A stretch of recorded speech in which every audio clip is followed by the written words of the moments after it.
Ngayon,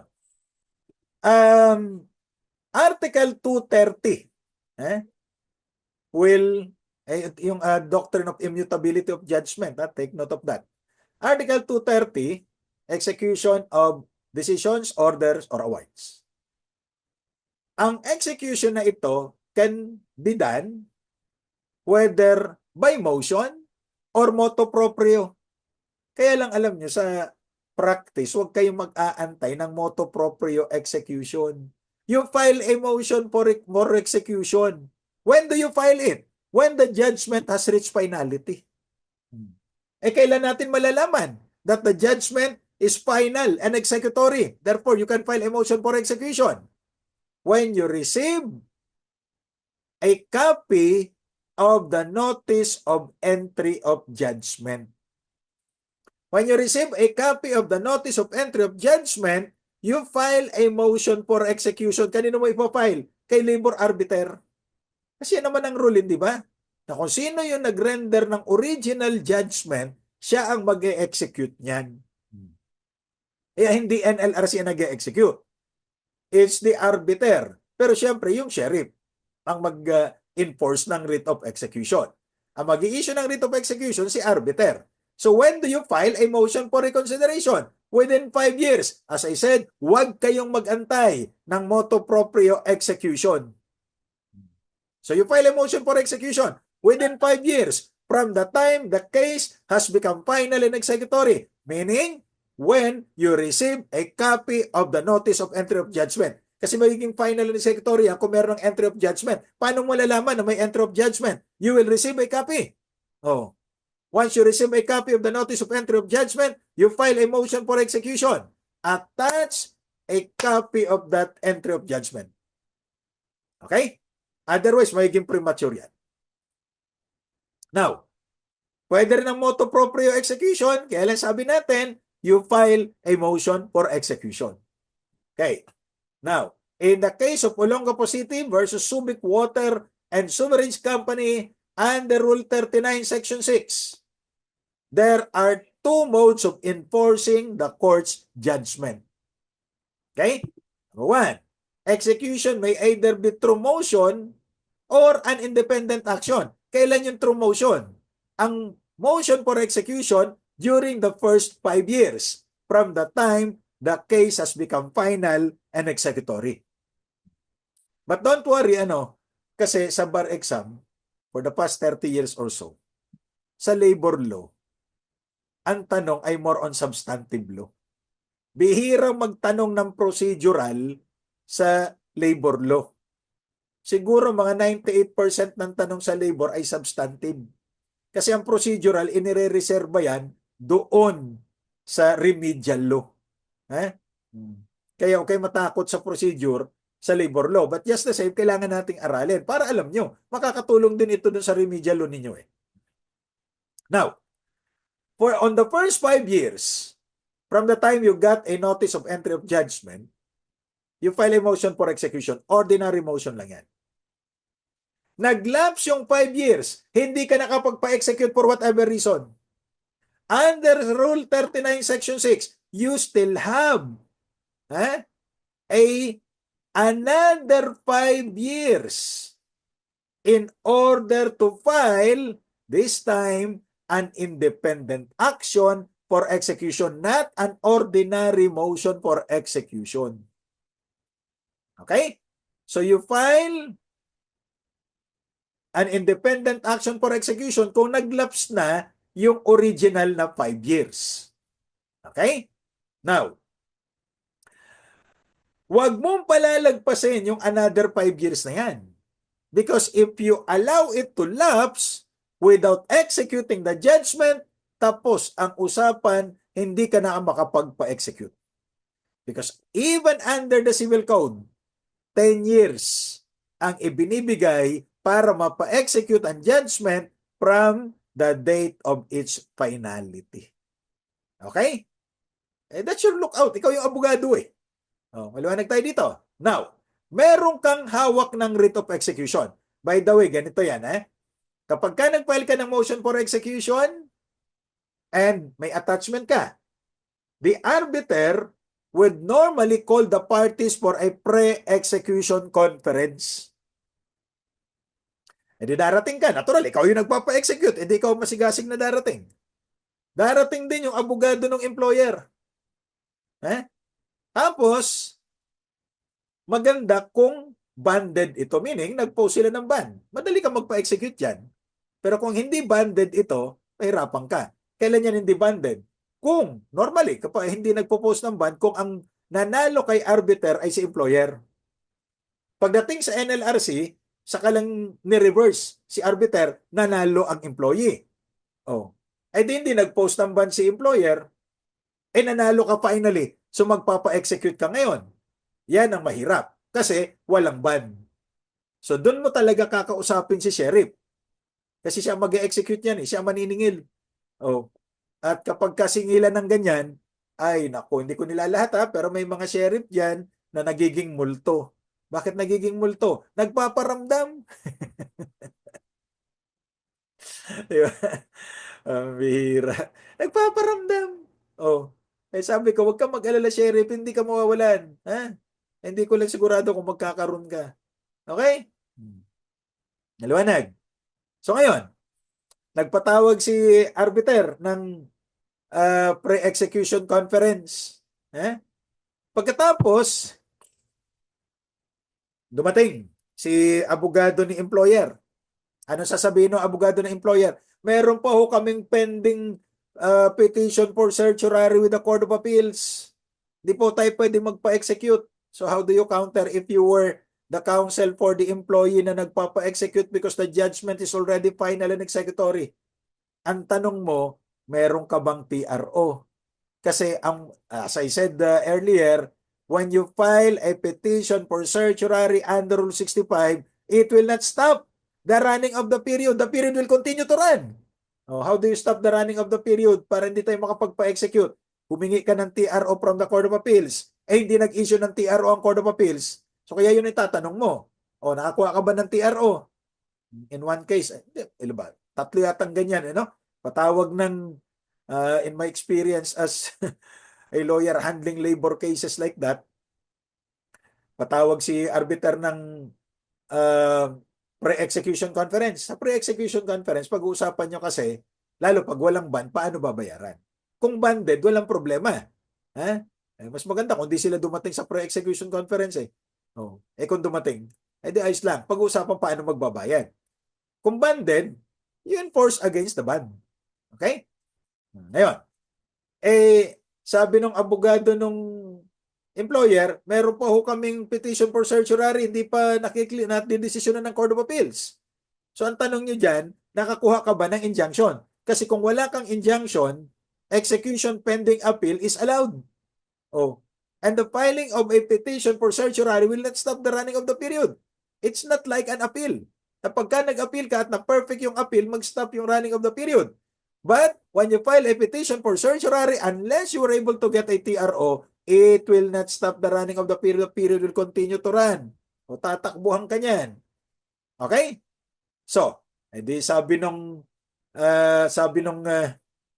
abogado ng employer, meron po kaming pending certiorari. So anong counter mo? May TRO ka ba? Sabi ni arbiter, may TRO ka raw. Hindi, may TRO ka ba? Wala po. Di mag-execute tayo. Submitted for resolution yan. Kasi hindi pa naman doon mag-i-issue ng writ of execution si arbiter.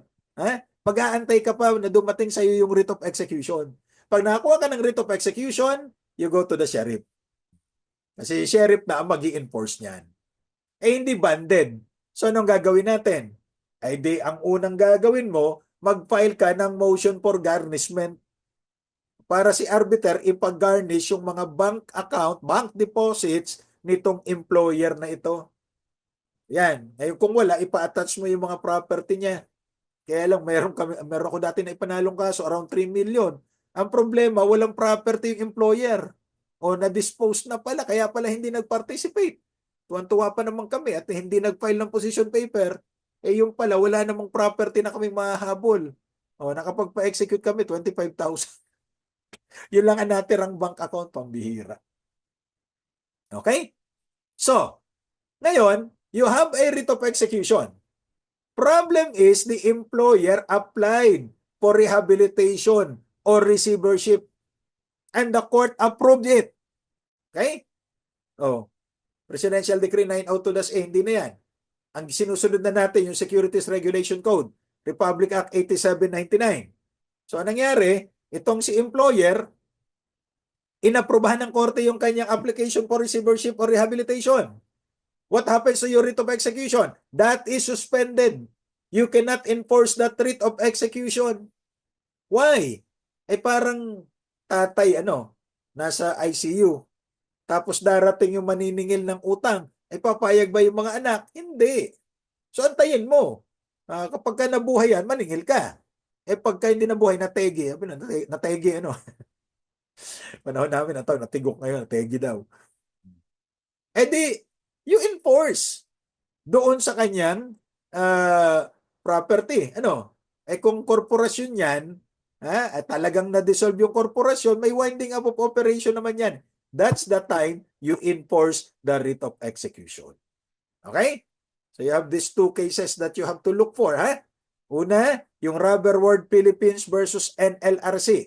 Na kahit na may writ of execution ka, kapag ka na-aprobahan ng korte yung application ng kumpanya for receivership or rehabilitation, suspended ang writ of execution mo, you cannot enforce it. Aantayin mo ang resulta ng rehabilitation or yung result ng receivership proceedings. Ngayon, kung nagbuhay yung kumpanya na restore, na rehabilitate, o di saka mo enforce yung writ, namatay yung kumpanya, magli-liquidate ngayon. Anong gagawin mo? That's the time you enforce the writ. Okay? Maliwanag tayo mga kapatid at kapanalig sa pananampalataya. We'll pause for a short break. After that, we'll discuss technical rules. Yung mga technical rules na ito sa labor in addition to your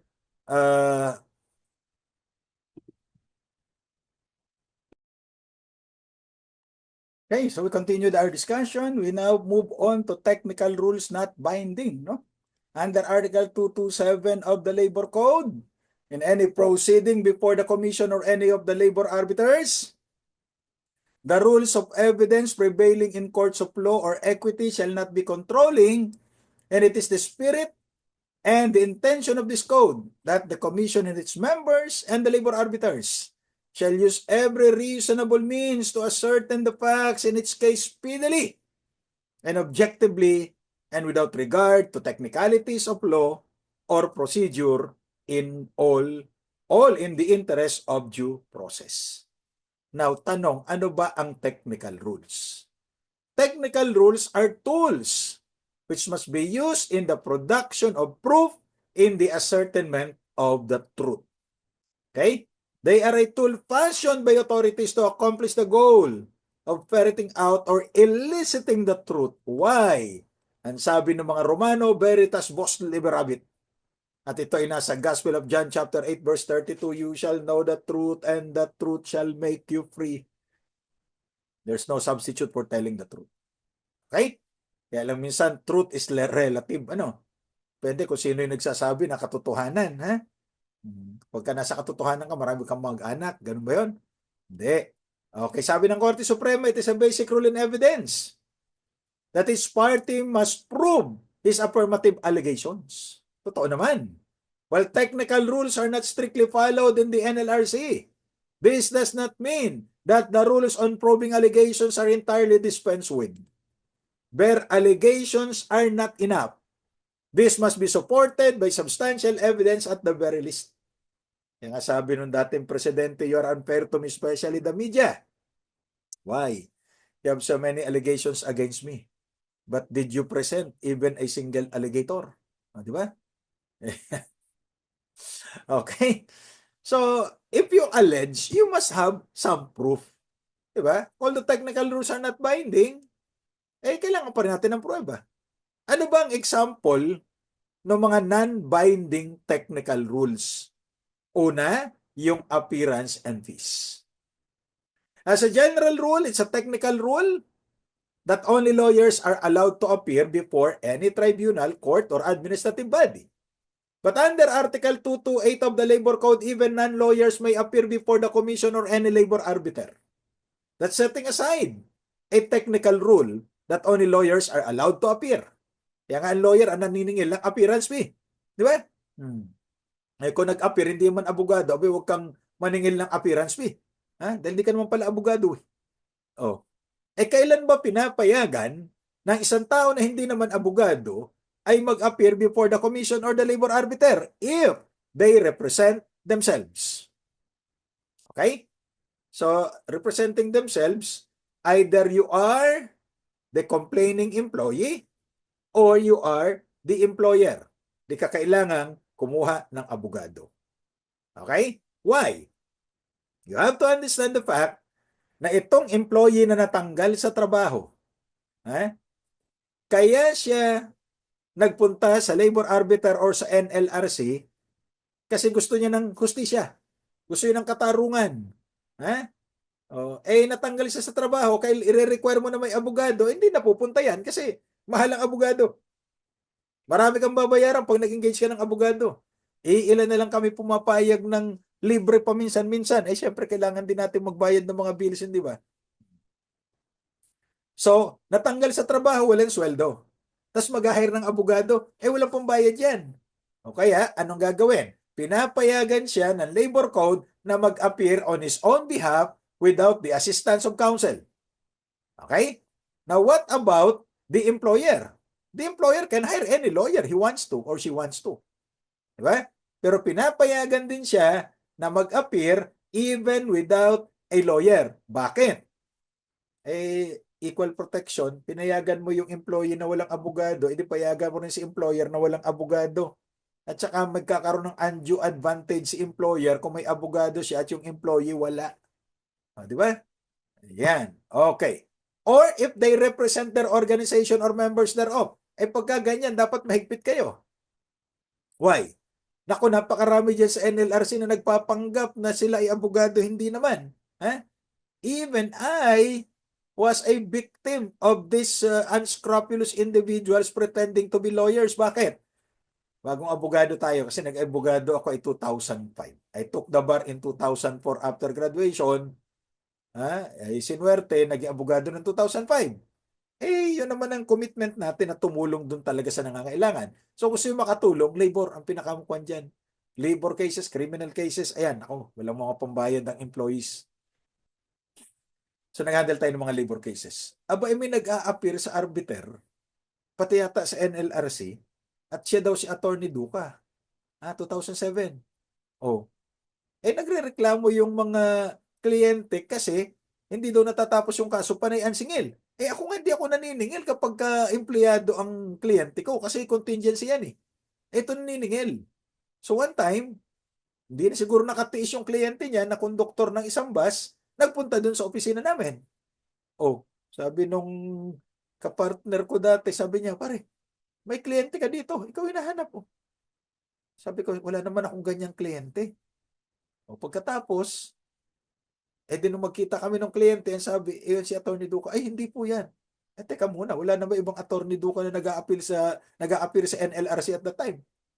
Okay, baka meron na. Kasi may mga bagong dukang abogado, So, pinadescribe ko. Hindi nga. So, pina-entrap namin. At you can go to the YouTube channel at makikita ninyo doon yung entrapment na ginawa ng NBI. Mga kaibigan naman tayo sa NBI at tinulungan tayo. Ayan. So kapag sinabi nitong nag-appear kunyari na he is representing a labor organization or a member of a labor organization, kay papayag, kailangan meron siyang authority from that organization. Or meron siyang special power of attorney o kaya board resolution that is authorized to represent the group, the labor organization or any members thereof. Okay? Kasi marami yan. Huwag kayo magpapa-scam. And the Supreme Court added one more. Ano yon? Ito yung mga nakalagay sa labor code. But in the case of Canlaon Construction Enterprises versus NLRC, dinagdagan ng Korte Suprema ng ikatlong sitwasyon. Ano yon? He is duly accredited member of any legal aid office, duly recognized, ang daming duly nito, by the Department of Justice or the IBP, kasi masigla ngayon ang legal aid ng IBP. Bakit?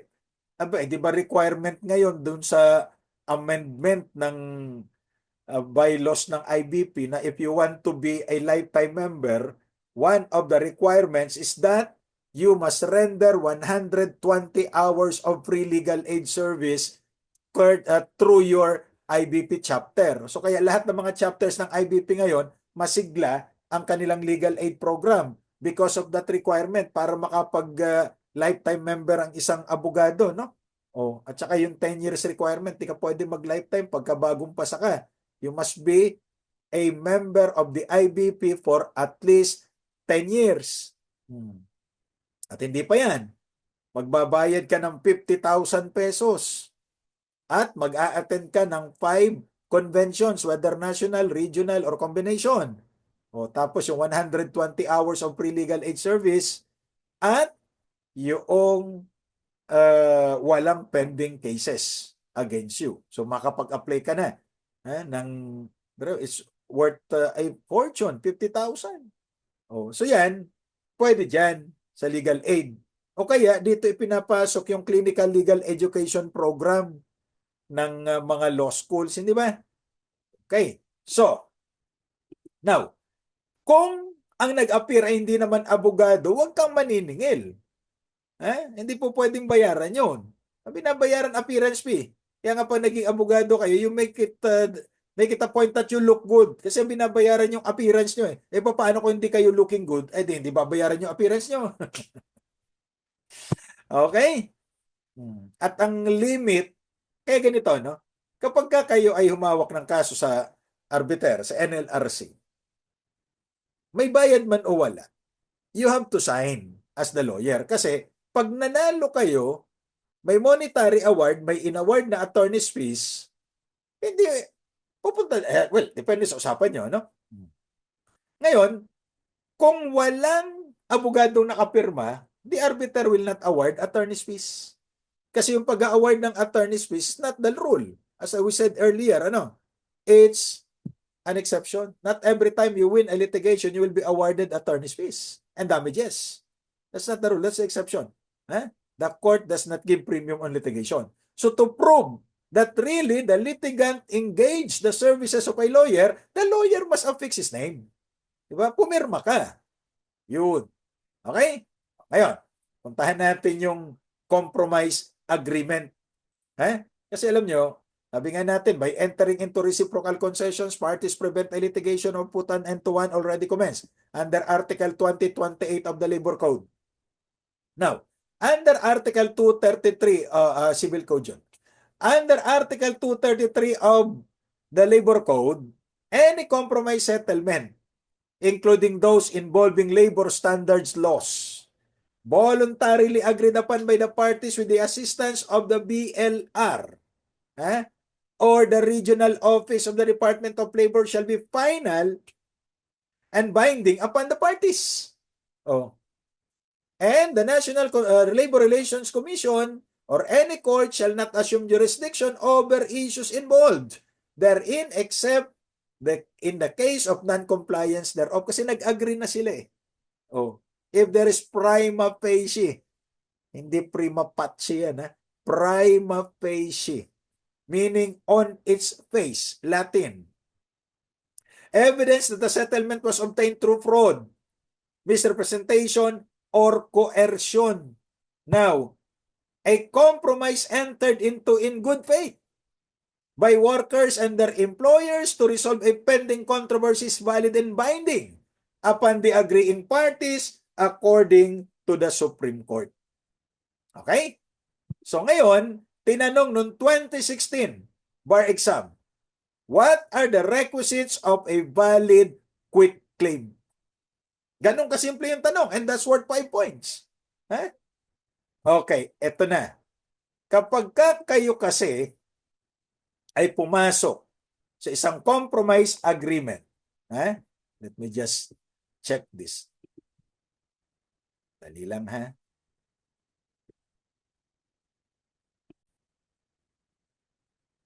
Okay.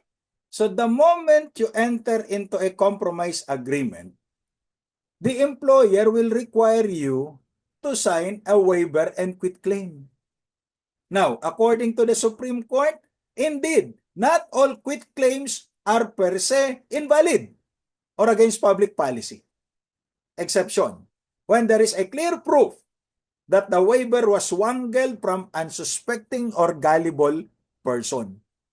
Alam nyo, you have to understand the fact na hindi sa minamata natin, ang mga nagtatrabaho sa factory, hindi masyadong nakaabot ng mataas na pag-aaral.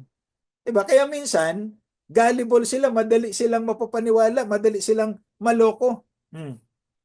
Okay? Therefore, where the terms of settlement are unconscionable on their faces. O, ibig sabihin, in one case, ang dapat claim ng employee ay 250,000. But because his back is against the wall, kailangan niya talaga ng pera, nasa ospital yung misis niya, may sakit, kailangan maoperahan, pumayag sa 25,000 na settlement. Unconscionable on their faces. The law will step in and annul the questionable transaction.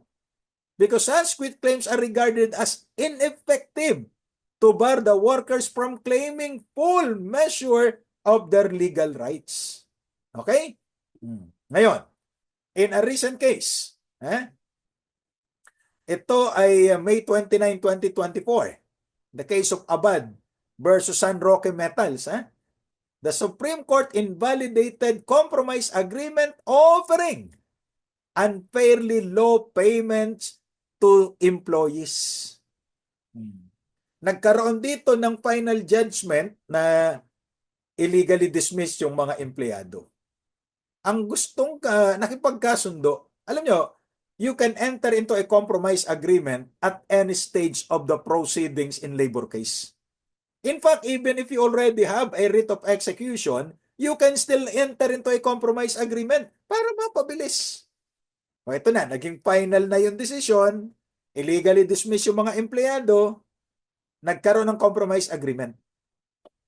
Ang pinapirma itong mga empleyado na ang matatanggap lang nila ay from 5% up to 24% of the total monetary award. O, halimbawa, ang award ay 100,000, ang binibigay lang ay 24,000. Pumirma itong mga gullible persons na ito dahil nga kailangan nila ng pera. Later on, they decided to question it. Sabi ng employer ay may waiver and quit claim na sabi ng Korte Suprema, no, invalid yan. Now, what are the requisites of a valid quit claim? Yung quit claim kasi ay proof naman ito ng employer na natanggap mo na yung settlement, hindi ka na maghahabol pa. For in consideration of, minsan hindi nilalagay yung amount, no? Pero mas maganda, ilagay niyo yung amount. The parties or yung complainant waive the rights and claims against the employer and perpetually releasing the employer, his representatives and assigns and heirs from any and all claims arising out of this incident or case. So, words to that effect. Okay? So, in that case, papipirmahin ka ng waiver and quit claim na hindi ka na maghahabol. Yun naman ang kanyang resibo na talagang nabayaran ka na at hindi ka na maghahabol. Ano ba ang mga requisites nito? For a valid quit claim, the following must be present. It must be signed by the employee voluntarily. Walang pilitan. Hindi ka dapat pinwersa. Okay? So, voluntary. Now, voluntary, walang pwersahan, pero dapat merong informed consent. The word is informed consent. Alam mo dapat yung pinipirmahan mo. Okay? Pangalawa, there is no fraud or deceit on the part of the parties. Alam niyo, marami talagang manluloko di ba? Yung sabi nga ni Moira ay makapal ang muka. Okay? And then, the amount stated in the quit claim is credible and reasonable. Baka naman kasi yung amount naman ay incredible. Ano sabi kanina? Unconscionable. As in my example, ang claim niya talaga ay 250,000, binayaran lamang siya ng 25,000, ay sobra naman yan. Di ba? At it is not contrary to law, public order, public policy, morals, or good customs. The usual. Di ba? So kapag ka ang lahat ng ito ay naririyan, the quit claim signed by the employee will be recognized as valid by the court. That's in 2024. That's the case of Abad versus San Roque Metals, May 29, 2024. Okay? Now, earlier than that, in 2019, ang sabi ng Korte Suprema in the case of Aldovino versus Golden Green Manpower, quit claims do not bar employees from filing labor complaints. Kahit na pumirma na ng quit claim, they can still file labor complaints and demand benefits to which they are legally entitled. They are ineffective in barring recovery of the full measure of the workers' rights, and the acceptance of benefits therefrom does not amount to estoppel.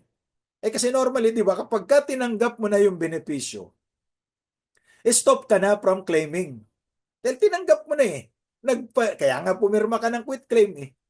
But, if the waiver and quit claim alone, does not comply with these requirements of the law and jurisprudence, then quit claims do not bar employees from filing complaints. Kasi nga, una, hindi voluntary, unconscionable, hindi siya na-inform kung ano talaga yon. Diba? Kasi you have to understand na itong mga employees na ito na nasa factory, kaya nga sila sa factory nagtatrabaho because they did not reach the level of education that is required for a good paying job. Unless mag-congressman o mag-senador sila o presidente o vice president. Kasi able to read and write lamang ang requirement yan. Diba? Pero kung doon ka sa factory, parang hindi talaga mataas ang inabot na pag-aaral ng karamihan. Kaya, ano sabi dyan, gullible sila, madali silang mapapaniwala. Madali silang naniniwala doon sa mga pangako. Madali silang napipersuade. At ng mga paasa. At pag na-persuade na sila, ayan na, magkakaroon na ng UTI, umasa tapos inindyan. The law does not recognize agreements that result in compensation less than what is mandated by law. These quit claims do not prevent employees from subsequently claiming benefits to which they are legally entitled. So take note of that, na kahit na may waiver and quit claim na, sabi nga natin, you can enter into a compromise agreement at any stage in the labor proceedings. However, kahit na may quit claim ka, kung ito naman ay contrary to law, against public policy, morals, o kaya it was involuntary, you can still file labor cases. Okay? And then we have Republic Act 10396. This is known as the mandatory conciliation in endorsement of cases. That used to be repealed, but it was revived by Republic Act 10396. Mandatory conciliation. Okay? Na whether ito ay Secretary of Labor and Employment, the labor arbiter, or the appropriate dole agency, dole or dole, kasi pag dole baka magalit sa atin yung Del Monte. May jurisdiction over dispute shall entertain only endorsed or referred cases by duly authorized officer. Ngayon, ang mandatory conciliation ay ipinatupad even much earlier. Ito yung tinatawag nilang single entry approach. Sa single entry approach, or SENA, merong proceeding yan. Na kahit na walang jurisdiction yung agency kung saan ka nag-file. For example, ito ay money claims ng OFW. Dinala niya doon sa Department of Migrant Workers kasi nga baka hindi niya alam na ang meron jurisdiction for money claims of OFW ay yung labor arbiter. So baka hindi alam. Kaya ginawa niya, yung DMW ang naglilisensya sa mga recruiters na ito, doon siya nag-file ng reklamo sa DMW. The DMW, despite the fact na wala siyang jurisdiction, should not dismiss it. Okay? And that applies to all labor agencies. Despite the lack of jurisdiction, the case will not be dismissed. Rather, a single entry approach will be conducted pursuant to the mandatory conciliation proceeding mandated by Article 234 as amended by Republic Act 10396. Okay? So anong gagawin? Pag-uusapin. Mandatory period of 30 calendar days. If the parties could agree, then the case is disposed based on the agreement by the parties. Within that mandatory 30-day period, 30 calendar days yan. Ngayon, if they could not agree, despite effort to conciliate, then, with the lapse of the 30-day period, the hearing officer will refer that to the agency having jurisdiction. So kung kanina example natin, money claims ito ng OFW, i-refer ito ng hearing officer ng SENA doon sa labor arbiter because it's the arbiter having jurisdiction over that case. Maliwanag. Now, kaya wala nang dismissal ng labor cases if the only problem is jurisdiction or lack of it. Okay? Para mapabilis. Kasi alam nyo, ang labor cases must be disposed in a manner called just, speedy, and inexpensive manner of proceedings. Why? Kaya nga nag-file ng kaso, wala siyang pera, naghahabol Diba? Labor ito Protection for labor. Now, before the end of the 30-day period, the parties determine na talagang din sila magkakasundo. It would be useless na tapusin pa natin yung 30 days. Pwede naman, upon motion by one or both parties, the hearing officer may immediately cut short the SENA proceedings and refer it to the agency having jurisdiction. So assuming in-refer ito kay arbiter, the arbiter will not immediately order a hearing. Ang gagawin niya, mag-mandatory conciliation pa rin naman yun. Pagkasakali magkasundo, exhaust all possible means to enter into an amicable settlement. Pag hindi nagkasundo, that's the time, sabi ni arbiter, within 5 days, file kayo ng position paper ninyo. Okay? Di nag-file ng position paper. Palitan lang yan. Now, pag nag-file ng position paper, gusto mong sagutin pa, you file a reply.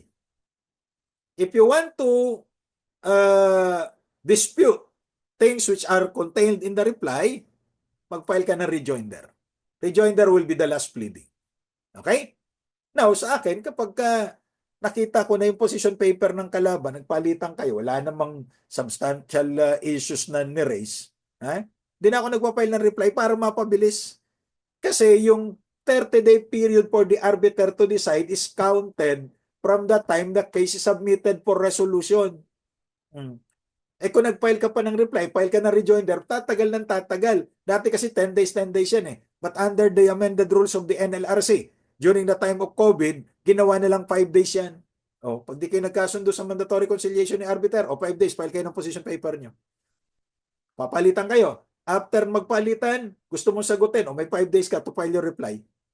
Gusto pa rin sagutin yung reply niya, you have another 5 days to file your rejoinder. That will be the last pleading.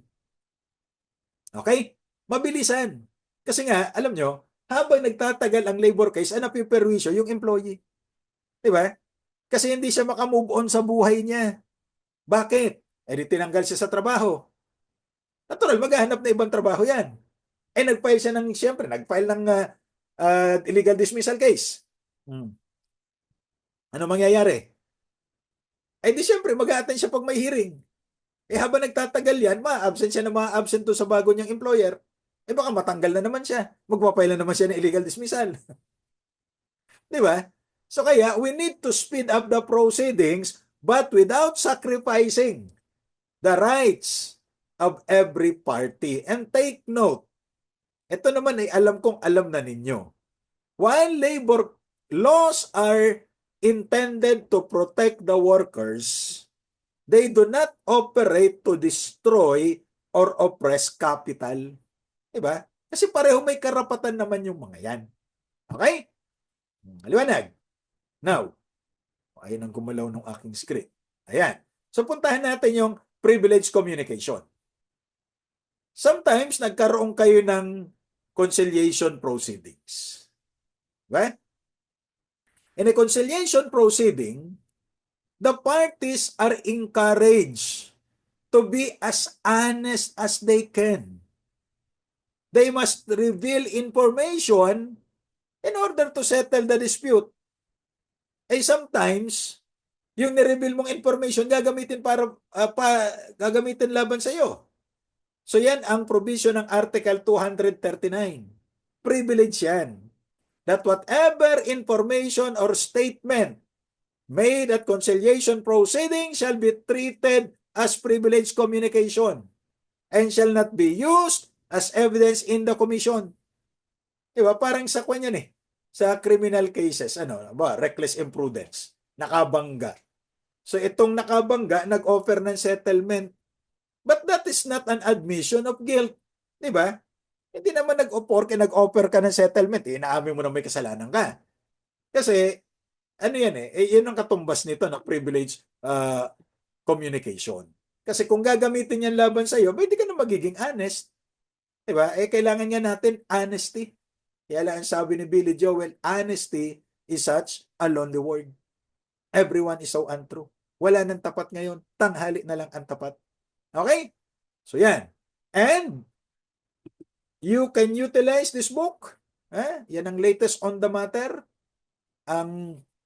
Wala lang dyan yung Magna Carta for Filipino Seafarers kasi naman bagong-bago yun, 2024 yun 2023 ito. So but everything is already there. Next year pa tayo magre-revise yan, 2026 kasi every 3 to 5 years nagre-revise ng libro unless talaga may maraming bago. Okay? And then ito naman for college level ito, labor relations and negotiation. Direction niyan syempre. At ito, baka naghahanap kayo ng para sa political law ninyo. Political international law, sinunod din natin yung syllabus ng bar exam for 2025. So yan, Legispirit naman nag-publish nito. Juris Bar Review Center. Yan. So, lahat ng topics ng syllabus sa 2025 bar exam, nandyan na. Wala na kayong hahanapin pa. Lahat ng topics sa political international law. Why? I remember din Riano. Siya kasi ang professor ko sa remedial law. Tsaka some civil law subjects. Graduate ako ng Baste. 2004. Naging prof ko siya. Tapos, nung makapasa ako sa bar, although pangako niya sa akin yun na pagka pumasa ka sa bar, in just one take, I'll invite you to teach. Ako, thank you sir, na-encourage ako. Pumasa nga ako. Di in-invite niya ako magturo. Sabi niya, pili ka ng gusto mong subject. Ay ko, sir, gusto ko talaga political. Sabi niya, marami sa political law Nandiyan pa si Attorney Sandoval. Marami yan. Si Attorney Aguirre Din Aguirre. Nandiyan pa. Sabi niya, mag-labor ka. Ayan. Tour tayo ng labor. Pero talagang gusto ko political law kaya pinagturo niya rin ako. Sabi niya, i-assign lang kita sa review. Kasi siyempre, pag bagong abogado, kayo mga minor subjects lang. Sabi niya sa akin, i-assign kita sa review. Pag kaya mo nang ituro lahat ng subjects dyan. Kasi walang karapatan ang isang profesor na magturo ng subject sa review kung di niya kayang ituro lahat ng subjects lahat ng topic sa subjects na yan.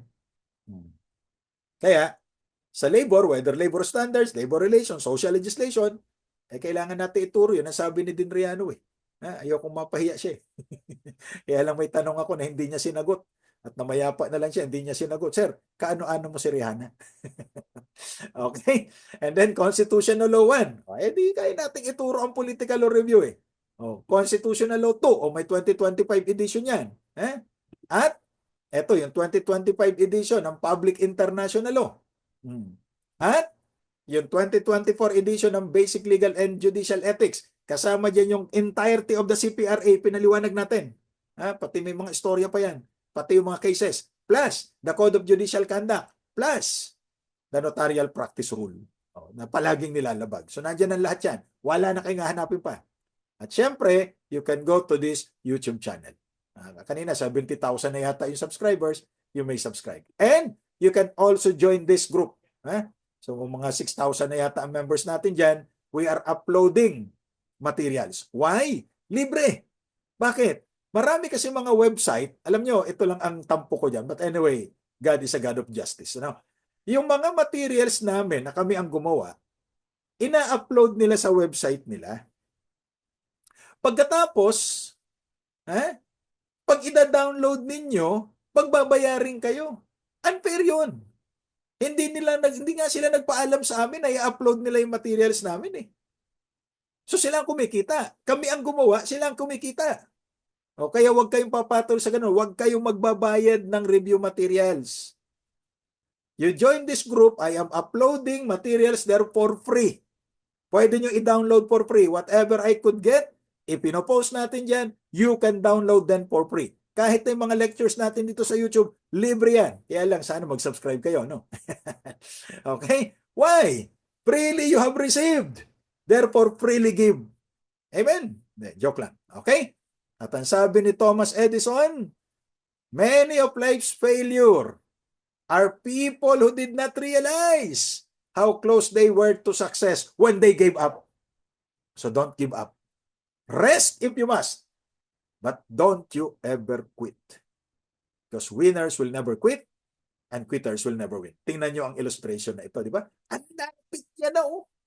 O bigla pa siyang nag-quit. Nandun na siya, eh. So don't you ever quit. And with that, we end our discussion and good luck to all of you. Umayo kayo ng mapayapa at magparami kayo ng kaalaman. Okay? Good day everyone and good luck in your bar exam.